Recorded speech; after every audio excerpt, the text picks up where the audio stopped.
kita lihat bahwa dalam perundingan itu pasar Mangga 2 tidak dibahas. Jadi tentu kita melihat yang non-tarif barrier itu seperti apa, kemudian tentu pasti ada unsur hak kekayaan intelektual, tapi tidak spesifik membahas Mangga 2. Si Korea, sekaligus tadi saya melaporkan ke Bapak Presiden hasil daripada negosiasi kunjungan ke Amerika Serikat. Saya baru kembali dari Amerika Serikat dan tadi saya laporkan hasilnya ke Bapak Presiden. Yang pertama terkait dengan kunjungan dari delegasi Korea, itu ada sekitar 19 pengusaha Korea yang hadir, yang sebagian besar, 18, sebagian besar sudah berinvestasi di Indonesia. Nah, jumlah investasi yang dilakukan oleh 19 perusahaan tersebut, 19 grup perusahaan tersebut, antara lain ini totalnya adalah hampir 15,4 miliar US dollar. Dan di samping itu mereka akan ada rencana tambahan 1,7 miliar US dollar. Dan secara total investasi dalam bentuk rupiah yang tadi dilaporkan dan sudah dilaksanakan oleh pengusaha tersebut adalah 269 triliun dan akan ditambah lagi 30 triliun. Perusahaan itu antara lain dilaporkan mengenai Lotte Chemicals, yang Lotte Chemicals rencananya akan diresmikan di bulan September-Oktober nanti, dan ini salah satu program pabrik petrokimia besar. Dan dalam kesempatan tadi dari perusahaan Lotte Chemical menawarkan partisipasi Indonesia, dan Bapak Presiden secara prinsip menyetujui Indonesia berpartisipasi di dalam Lotte Chemical tersebut dan diberi tugas kepada Danantara untuk melakukan kajian dan melakukan tindak lanjut daripada investasi tersebut. Kemudian ada beberapa perusahaan lain termasuk KB Financial yang menangani Bukopin, dan ini juga melaporkan bahwa situasinya sekarang sudah profitable, jadi 4 tahun mereka tangani dan sudah menguntungkan. Juga ada perwakilan dari Hyundai Motor yang operasinya relatif baik, dan POSCO tadi menyatakan Pohang Steel yang bekerja sama dengan Krakatau Steel akan masuk dalam fase kedua. Dan mereka punya roadmap sampai 10 juta ton, dan fase pertama sudah selesai.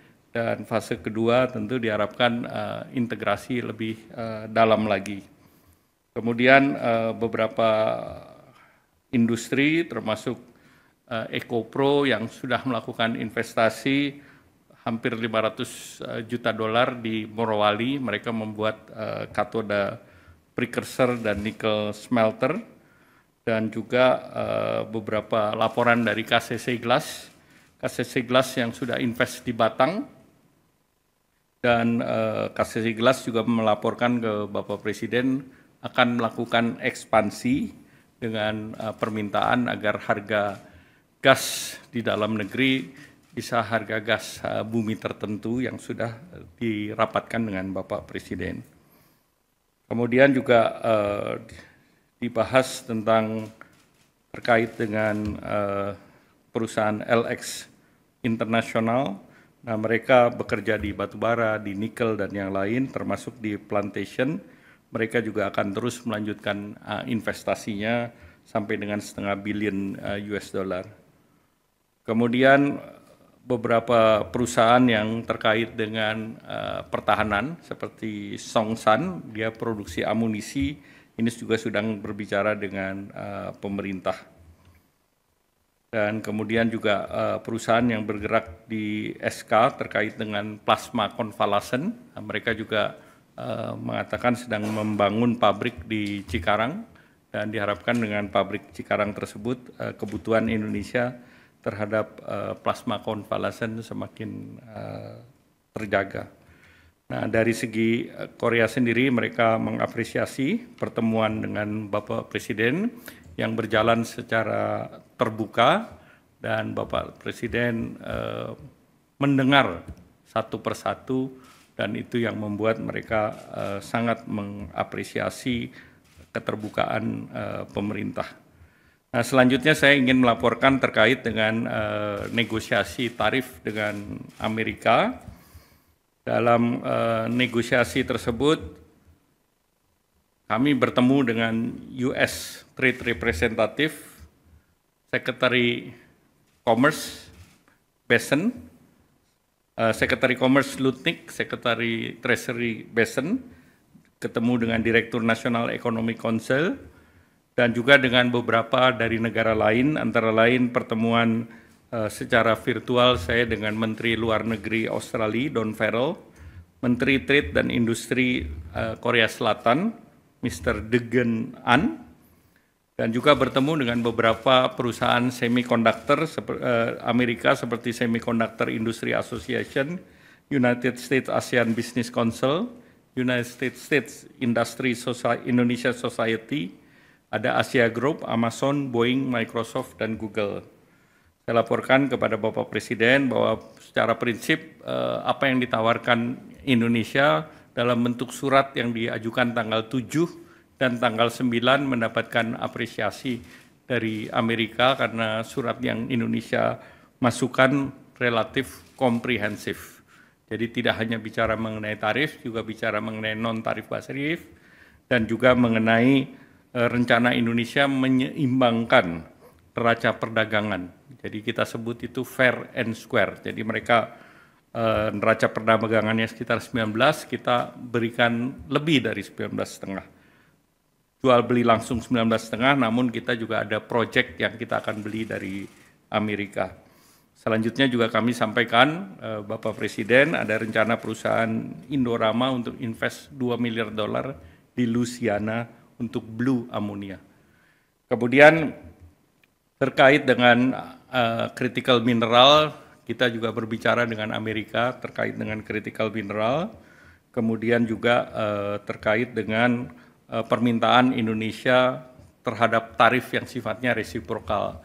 Artinya untuk komoditas-komoditas utama Indonesia yang ekspor ke Amerika, Indonesia minta agar tarif kita setara dengan negara lain, apakah itu Vietnam, apakah itu Bangladesh, sehingga kita dengan yang lain itu dapat equal level playing field. Nah, kemudian tentu ada hal-hal lain yang sifatnya teknis seperti kerjasama pendidikan, sains, itu juga kita terus dorong. Dan dalam posisi ini USTR apresiasi posisi Indonesia untuk terus berdialog dengan mereka. Kemudian Amerika Serikat menugaskan USTR untuk berunding dengan Indonesia. Indonesia sudah menandatangani non-disclosure agreement. Artinya apa yang sedang kita bahas itu hanya untuk dua belah pihak. Kita tidak publish ke masyarakat ataupun ke pihak lain. Dan secara geopolitik tentu Indonesia dianggap penting oleh Amerika, dan tadi saya lapor Bapak Presiden memberikan arahan bahwa apa yang kita tawarkan itu adalah win-win solution dan kita tidak membedakan satu negara dengan negara lain. Jadi artinya relatif apa yang kita tawarkan adalah apa yang sedang kita lakukan di dalam negeri, terutama salah satunya adalah untuk melakukan deregulasi, kemudian juga melalui Satgas yang dibentuk. Tadi Bapak Presiden sudah menyetujui ada 3 Satgas yang dibentuk, yaitu pertama untuk tindak lanjuti perundingan investasi, yaitu Satgas Perundingan Perdagangan Investasi dan Keamanan Ekonomi. Dan ini Bapak Presiden sudah setujui. Yang kedua, Satgas yang sudah siap, yaitu terkait dengan perluasan kesempatan kerja dan mitigasi PHK. Dan yang ketiga, Satgas mengenai deregulasi kebijakan. Nah, tentu yang lain terkait dengan Satgas peningkatan iklim investasi dan percepatan perizinan berusaha. Nah, dengan Satgas dan perundingan ini diharapkan Indonesia bisa dalam posisi untuk mempercepat perundingan dengan Amerika Serikat. Kita melihat bahwa dalam perundingan itu pasar Mangga 2 tidak dibahas. Jadi tentu kita melihat yang non-tarif barrier itu seperti apa, kemudian tentu pasti ada unsur hak kekayaan intelektual, tapi tidak spesifik membahas Mangga 2.